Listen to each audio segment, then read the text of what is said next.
ao Cordeiro de Deus, Jesus Cristo, aquele que nos ama e com seu sangue nos comprou e nos libertou dos nossos pecados. A Ele damos glórias em louvor, a Ele damos glórias e louvor. Me regozijarei muito no Senhor, a minha alma se alegra no meu Deus, porque me cobriu de vestes de salvação e me envolveu com manto de justiça. A Ele a glória e o domínio pelos séculos dos séculos. Amém. A Ele a glória e o domínio pelos séculos dos séculos. Amém, amém. Damos glória a Ti, Senhor Jesus, que estás no trono, porque morreste em nosso lugar e para Deus.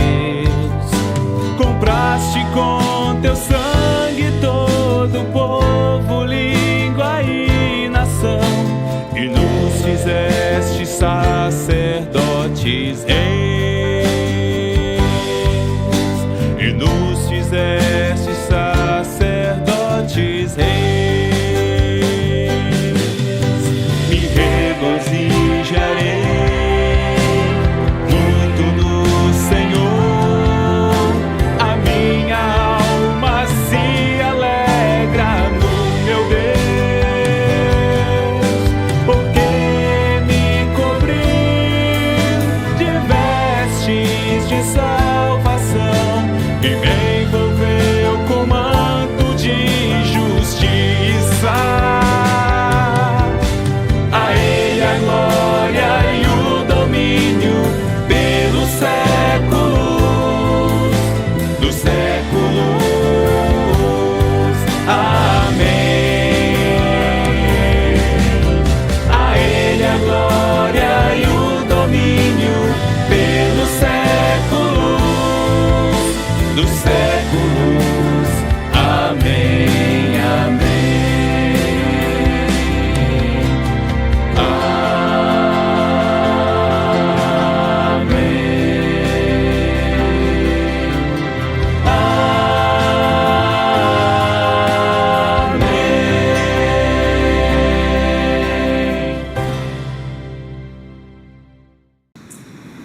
Por isso já estamos falando do grande amor de Cristo.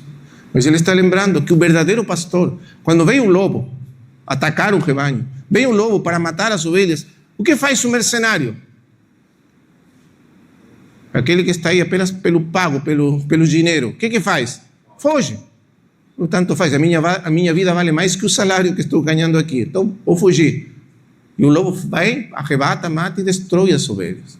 Mas o verdadeiro pastor, porque ama as ovelhas, porque as conhece pelo nome, porque cresceu com elas e elas cresceram com ele, porque está intimamente unido às suas ovelhas, o bom pastor, o que faz? Foge. O pastor enfrenta o lobo e dá sua vida pelas ovelhas. Essa é a marca do bom pastor, do verdadeiro pastor das ovelhas. E ele diz: eu sou o bom pastor e eu dou a minha vida pelas ovelhas. Que maravilhoso, irmãos. E então, agora vamos ir para o capítulo 10, versículo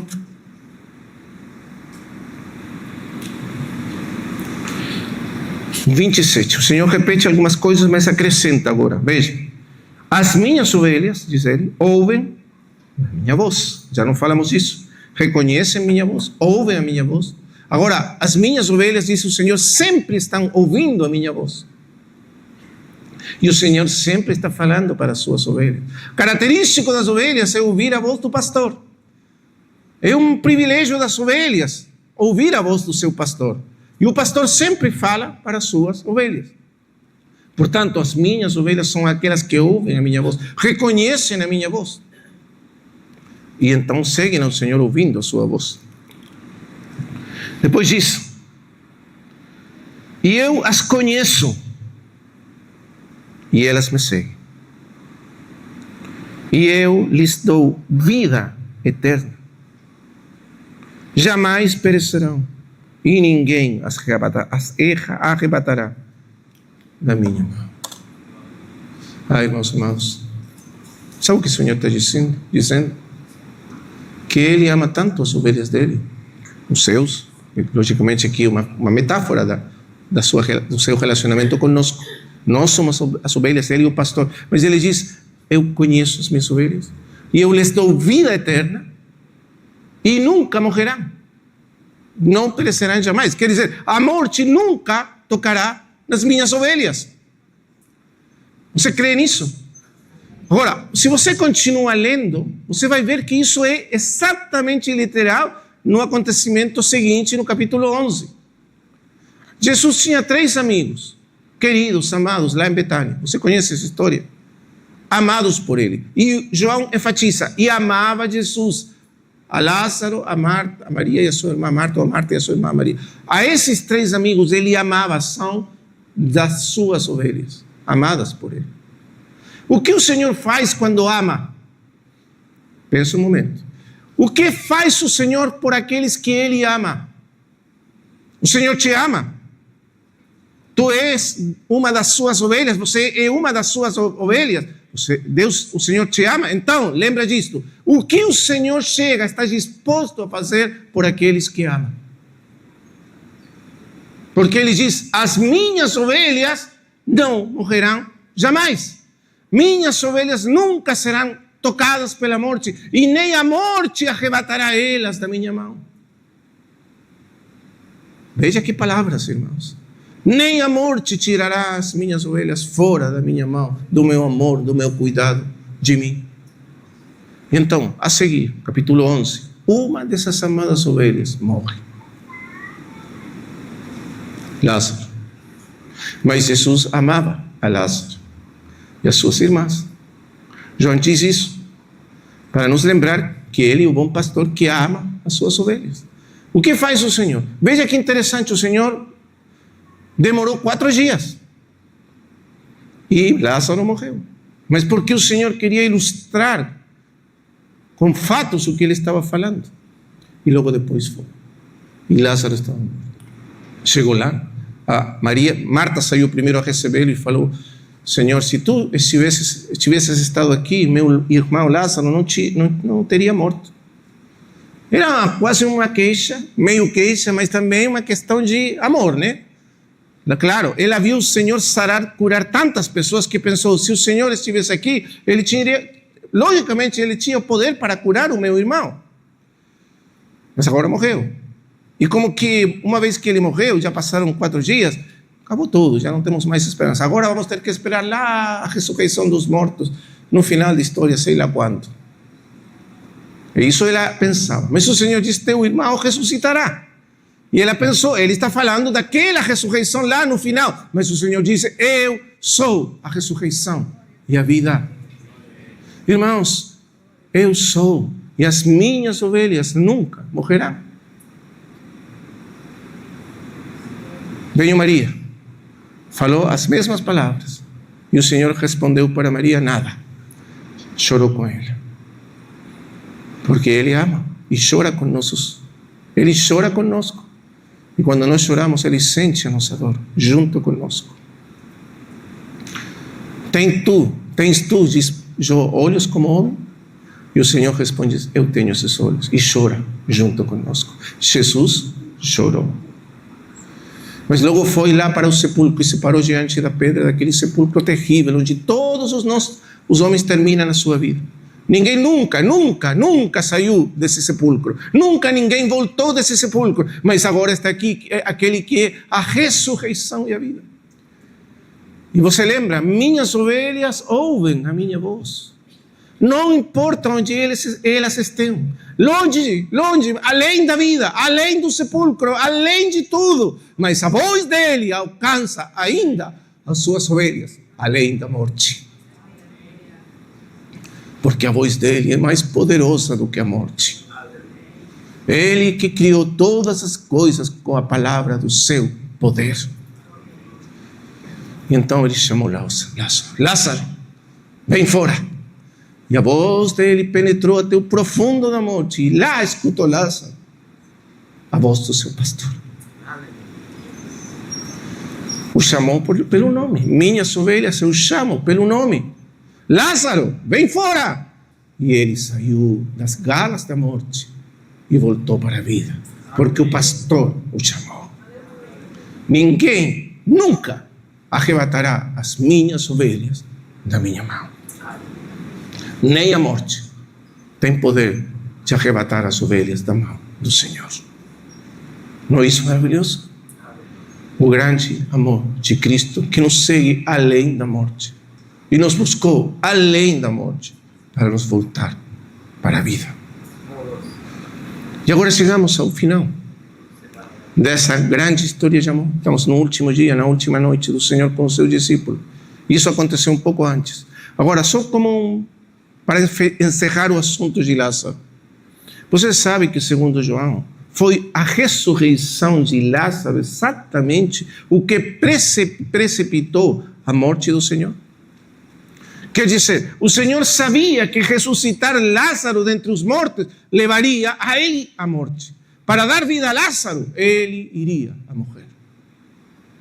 Isso ele sabia. Porque o bom pastor dá sua vida pelas ovelhas. E se ressuscitar uma das ovelhas, voltar a Lázaro dentre os mortos, significava ele ir para a morte, ele o fez. Porque isso significa que ele nos amou até o fim. E agora chegou o fim. Esse fim, essa hora esperada desde sempre. Essa sombra da cruz que caminhou com ele toda a sua vida. Mas agora chegou. E quando chegou a hora da cruz, irmãos, como o irmão Romeu explicava ontem, o coração do Senhor sentiu o terror daquele momento que estava chegando.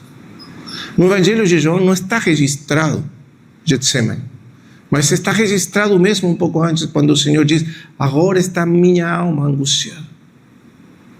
E que direi, Pai? Salva-me dessa hora. Mas para isso mesmo eu cheguei nessa hora. Quer dizer, é para isso que eu vim para o mundo.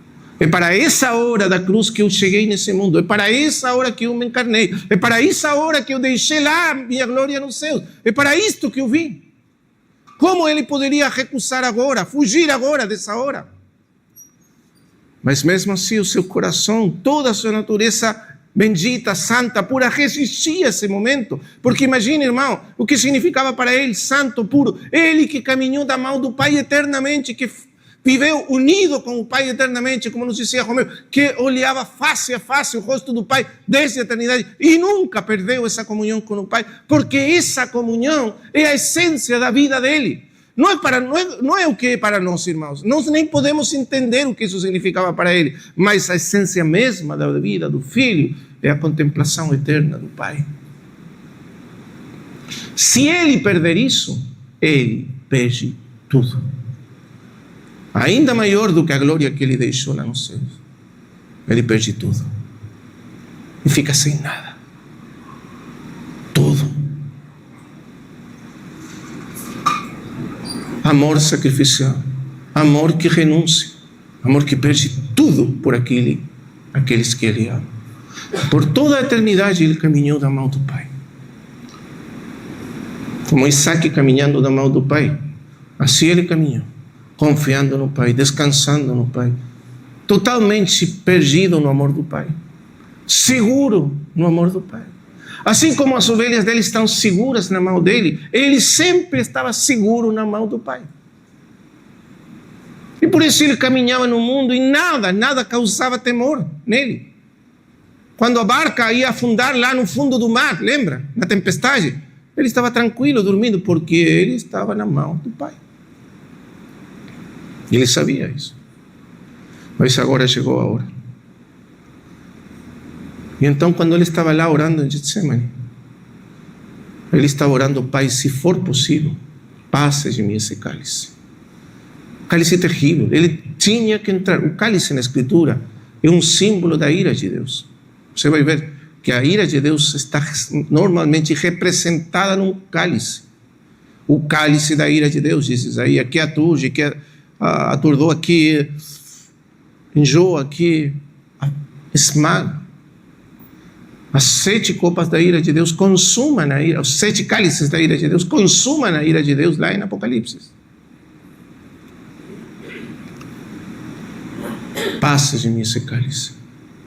Esse cálice que contém toda a ira de Deus pelo pecado do mundo.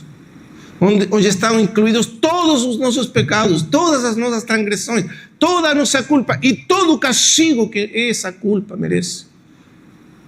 Tudo está nesse cálice. E ele tem que beber esse cálice. E ser feito pecado por nós. E entrar no forno ardente da ira de Deus por nós. E entrar no forno da ira de Deus significa ser destituído do amor, do afeto, da comunhão, da presença, de tudo o que Deus é.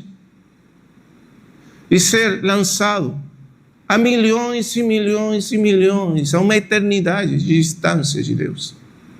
Porque isso é o castigo pelo pecado. Porque todos pecamos e estamos destituídos da glória de Deus. Mas ele seria destituído. Ele entraria no mesmo inferno que nós merecemos pela eternidade.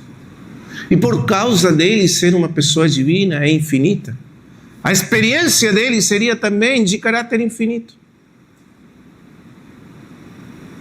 Você entende? Tudo isso estava na frente dele. Por toda a eternidade ele caminhou da mão do Pai. Mas quando ele entrou no mundo, quando ele se fez carne, sabe o que ele fez também? Ele tomou a nossa mão. Segurou a nossa mão também. Porque ele veio nos buscar. E quando ele chegou até nós, pegou a nossa mão e nos tirou da lama, nos tirou do fundo do pecado, da morte, da corrupção, da perdição, de onde nós estávamos, e tomou a nossa mão. As minhas ovelhas estão na minha mão. Tomou a tua mão, tomou a minha mão, para nunca soltar a nossa mão. Ninguém tira as minhas ovelhas da minha mão. Mas agora veja a imagem. Imagina um pouco.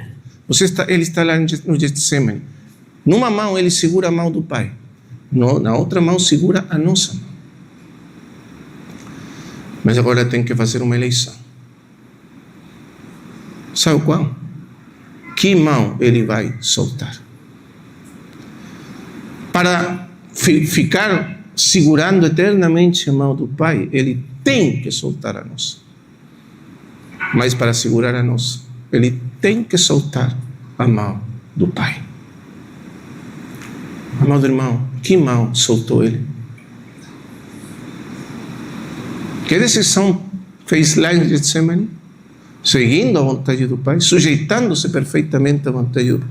Ele abriu mão da mão bendita do seu Pai e a soltou.